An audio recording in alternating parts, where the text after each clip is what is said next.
Hello and welcome back. Today I'm going to be watching and reacting to World Leaders Come Together for Queen Elizabeth's Funeral. This is a short video, but why I want to do this video, I think it shows how symbolic this whole situation is, how truly massive of an event in this world, and I do mean world, not just, not just for the British, not just for the Commonwealth, but for the world, about the passing of Queen Elizabeth II, and just the world, once again, the world leaders, which is crazy to me, which is spectacular. Crazy in a good way. I mean, I use crazy way too much. And to really get the world leaders, like I think Japan came, the President of the United States, Canada, of course, Commonwealth, China's Vice President, I think, countless other nations of the world. But since this video is short, let me just jump into this. It's just history. We're all living history right now. And this is definitely proving it. So let's see these world leaders come together for Queen Elizabeth's funeral. No individual motorcades, but coaches to ferry even the world's princes and presidents, ensuring arrivals ran like clockwork.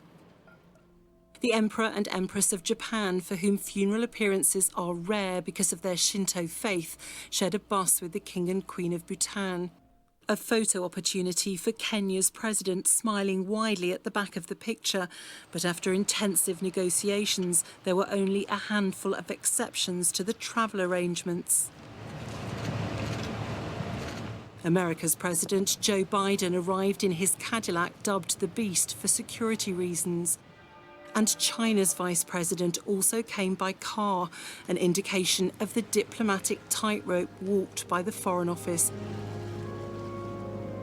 Has there ever been a world event where such thought must have gone into the seating arrangements of so many foreign dignitaries and royal families coming to pay their respects to the Queen? That is true.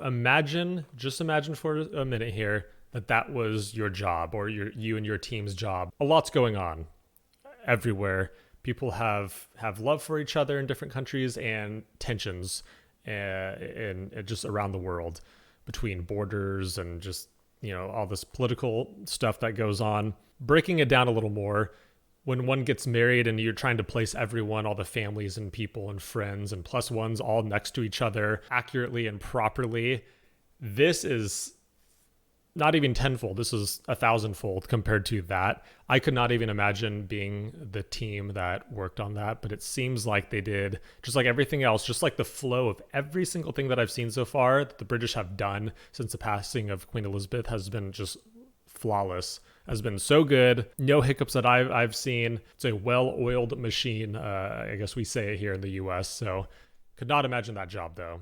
Props to everyone that made this happen smoothly. Canada's Justin Trudeau first met the Queen as a child when his father was Prime Minister.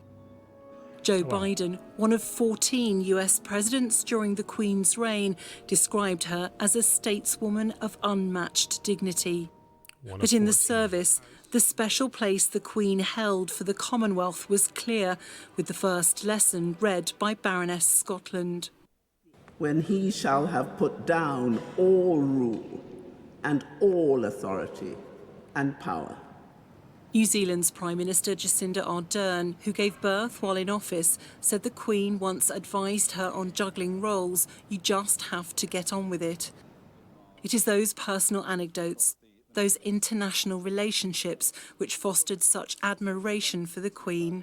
It's very true. It seems like the Queen, to her people and to the Commonwealth, but kind of just to the world, it seems like she was almost if this isn't weird, but like a motherly figure to a lot of rulers that came up, a lot of people, a lot of very significant people in this world, a lot of powerful people, but a lot of rulers of the world would really look up to her. It seems like they always have.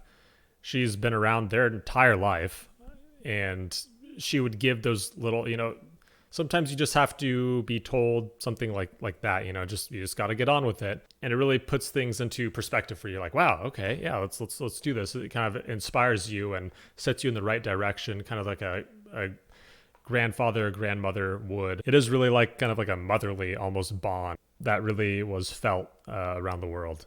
leaving Westminster Abbey the rare sight of royalty waiting for a bus and forming a queue, but a sign of the global reverence commanded by Queen Elizabeth II amongst the world leaders who came together to lay her to rest. Lisa Holland, Sky News. And what other event has brought this many global leaders together in one room in one place at the same time? It's that significant, and it's just something extremely unique that'll happen once in our lifetimes. Still taking me time to really wrap my head around it, and a nod to the British people that have put this together, really. Please add anything else that you can to this. I'm sure there's countless significant events that are happening, or stories about the leaders showing up. Anything you have, I would love to hear about it. Thank you for joining, thank you for watching, and have a good rest of your day.